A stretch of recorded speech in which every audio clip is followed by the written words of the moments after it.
First off, congratulations. It's been a great regular season for GCC.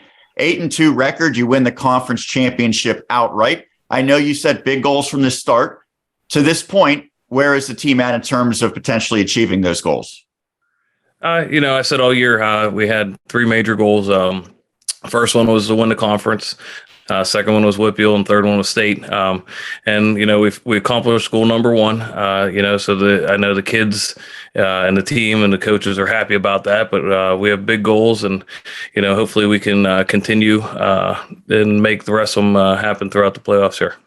I mentioned the 8-2 record. The losses came non-conference. You played some pretty good teams in the non-conference to get you ready. How did that maybe help get this team ahead of the curve?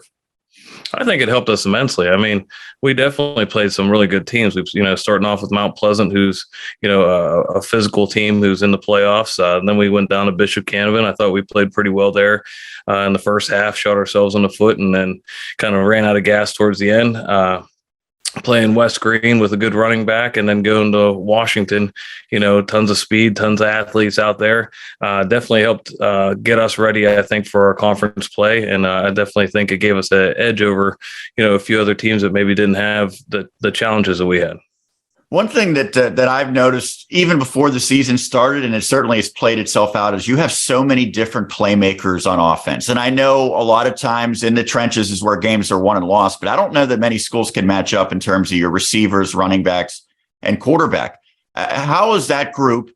I guess, how has everyone been able to get involved and kind of share the football, since there's only one football to go around and about 6 to 8 mouths to feed regularly?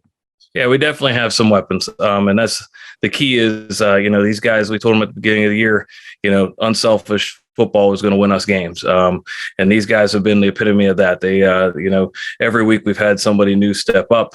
When somebody, has a good week, no one's pouting in the corner. They're excited for their teammates because their week could be the next one. So that's one of the main things, has helped us out. Everybody's a big cheerleader for everybody else on the team and wants to see everybody else succeed. And with so many talented players at receiver and running back, your quarterback, Tyree Turner, is in charge of orchestrating all of that, getting everyone set and then distributing it. He has grown quite a bit from a year ago. What have been his biggest strides? Basically, he's just a little more comfortable with the offense. He got a year under his belt. He's making the reads. A lot of things that we do are those RPOs, and they got to be quick. They got to be quick and done well. And I think he's just done a great job with that. He's very confident. The kids look at him as a decision maker, and he's been, for the most part, making pretty good decisions and the right decisions. I know earlier in the season, even in some wins, you were giving up a decent amount of points. You mentioned that game against Mount Pleasant that comes to mind.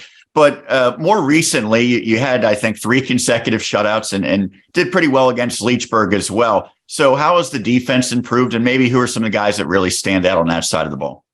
We definitely have improved. We've gotten a little healthier on defense. Kimmel has been leading the way. We knew he was going to be one of our big anchors. Same with when we got Nick DeLugos back. Both of them kind of have been playing that defensive end, and it's tough to just focus on one of those guys. Our linebackers have been doing well, led by Hill and Shawley.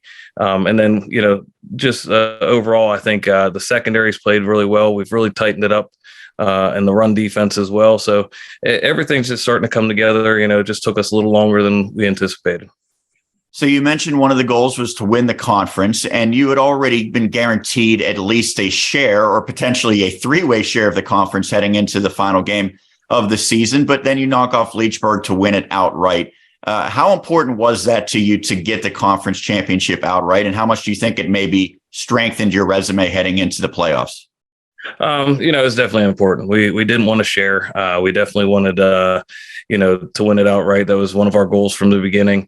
We wanted to go undefeated in the regular season. I think that definitely helped us in the seedings because, for the most part, they didn't really take care of the Eastern Conference as well as, they've have in the past. But, we have a 3 seed. We're excited to be there, and we're just excited, get a home game and then, go from there. Well, you mentioned you are the 3 seed, which means you go against number 14 Rochester in the first round. I think it was pretty clear Bishop Canevin was going to be the number 1 seed, and that's the team that did defeat you head to head. But after them, where did you think you were going to slot in? I thought we'd be 3. It's kind of where we were thinking from the beginning. Laurel's had a great year up north. That whole Northern Conference is like a bloodbath up there. Like they are ground and pound type teams. And Rochester's very well tested as well. So we respect what they do. We know we're in for a tough game, especially because they got some big guys up front. They got a lot of nice athletes, and they were able to, they were trailing Clairton earlier this year. We played a similar opponent there, and they were able to fight back, score like 22 points in the fourth quarter to come back. So they're a resilient team, and they're definitely going to give us a great test come Friday. Just looking at the bracket as a whole, you mentioned it's kind of weird how for your conference that Leechburg gets the 13 seed despite going 7-3 and having a chance to win the conference championship heading into the final week. How did you kind of evaluate the entire 1A bracket when it came out? I was a little surprised. I was surprised that, Clairton didn't get a home game and, Leechburg had dropped as far as they did.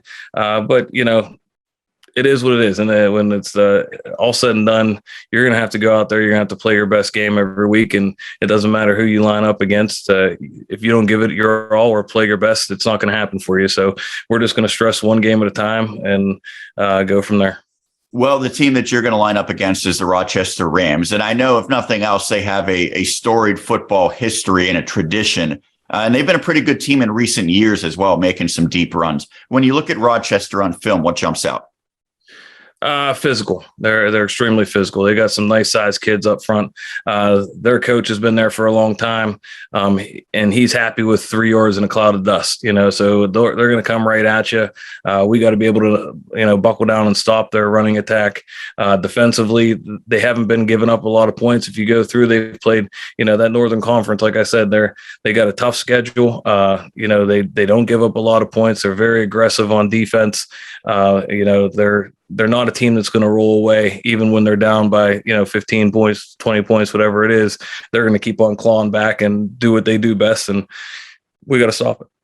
Well, you mentioned they don't give up a lot of points. It seems like your team scores a lot of points, but now that you're in the playoffs, things typically tighten up a little bit. Are you confident that your team can win any style of game, including a low-scoring affair? That's something that has to be proven still, but I am confident that we can compete with everybody that's in the bracket right now. I love how our guys have been playing. Like I said, I love how unselfish they've been. And I've been stressing to the guys almost every championship run, that first game's the hardest. If you look back at a lot of teams, that first game can go either way. You got to get used to playing in that environment. And, but it's not going to be a blowout type games anymore. It's you're going to be in for a long run. You're going to get the team's best every week. Lastly, I think when we came and saw you, it was the first week of August, and you were breaking huddles with state champs even back then.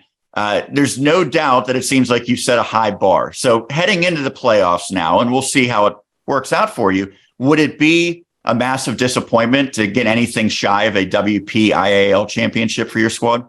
Yeah, it is, because you don't set goals that you don't plan to achieve.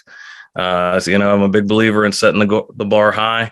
I really think that, if we play our best, we can be down at Acrisure Stadium in a couple weeks. I really do. So it would be disappointing. It definitely would be disappointing. So, our goals are going to remain the same. We want to be down at the stadium. We want to be in that state championship game. And we should note, by the way, your playoff game is not going to be at Greensburg Central Catholic. Go into Hempfield area. I'm sure that's not going to be too much of an inconvenience for you guys. It makes sense. I'm sure that's not going to be too much of a factor then.